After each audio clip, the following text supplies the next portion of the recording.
Hey there, I am the creator of the Tazewell series. I'm just making a short video to recap the Tazewell series story because, as the writer and the only one really working on it for the most part, I feel like I haven't been doing the best a job of portraying the story throughout the animation. So this video is just a short recap of the story so far. I'm gonna clear things up, explain it a little bit. So yeah, let's get started. Right, so starting off, Tazewell is just a normal dude, very fat. He was chilling in his home one day when a very powerful man came along and kicked him straight through the roof of his own house. Tazewell defended himself pretty hard, losing a lot of fat throughout the battle. The mysterious attacker was beheaded when Tazewell took things a little bit too far, so Tazewell freaked out and dipped. The attacker was found and revived by a mysterious scientist who gave him a new body, tall and muscular with a very square face. His name is revealed to be Bloodlord, which is a joke name, by the way. Tazewell and Bloodlord fought for a while across many dimensions. They sword fought with boats, they fought underwater, they even blew up a whole moon.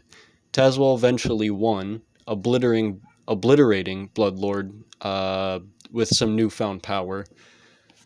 Tazewell found himself stranded in this universe, not able to escape via his own means, so he ran away to a faraway, barren continent known as Australia.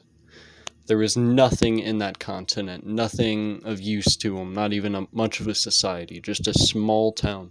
That's all there was, because it's Australia. So, Tazewell, with his limited resources, he can only really build a hut for himself to live in, and he wants to create Mountain Dew, because, in this universe, he found himself like 2,000 years before the modern day, so Mountain Dew does not exist. But in the midst of his genius planning to create Mountain Dew, he is suddenly interrupted by an explosion outside, or at least what sounds to be one. So Tazewell goes outside to inspect what happened and is attacked by another mysterious attacker. The man introduces himself. His name is Oda. He explains to Tazewell that he will take him in alive, either by force or peacefully. Tazewell doesn't comply, and the two fight. At first, Tazewell had no struggle against Oda. He was able to casually block barrages of attacks with a single hand. Eventually, though, things started getting harder for him. Tazewell was hardly able to avoid some attacks, and is getting punched over and over. During this sudden burst of power, Oda punches Tazewell with his new technique called the 2,000 Years Time Punch, which sends both of them flying 2,000 years into the future, thus bringing Tazewell and Oda to the modern day. Oda explains that Tazewell is a threat to the multiverse, much to Tazewell's confusion, and then he starts screaming like a madman. We see his traumatizing backstory. His home planet was invaded by aliens who tore his family apart in front of him. Tazewell and Oda fight some more. Oda starts kicking Tazewell's ass, but eventually Tazewell manages to temporarily subdue Oda. We see that Oda was sent out by a mysterious organization to take Tazewell in alive. He has a boss known as Originos, who we will learn about more later in the story. Anyway, that's when Oda came to confront Tazewell. All that stuff I just explained happened. So Oda finally gets his ass back up and tells Tazewell to take him seriously, to go full power and stop holding back. So Tazewell sighs and reluctantly kicks his power up a literal notch, destroying landscapes with ease and kicking Oda's ass.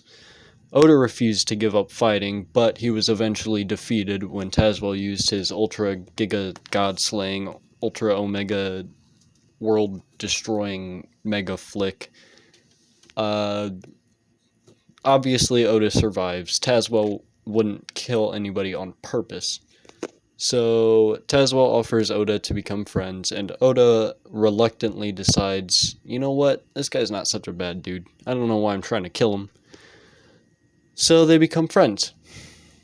Now Oda and Tazewell are trapped within the confines of Australia, now in the modern day, but still, there's nothing fucking there because it's Australia. But, yeah, so now they must band together to escape the vile, disturbing, gross wasteland they find themselves trapped within. Tazewell and Oda must escape Australia.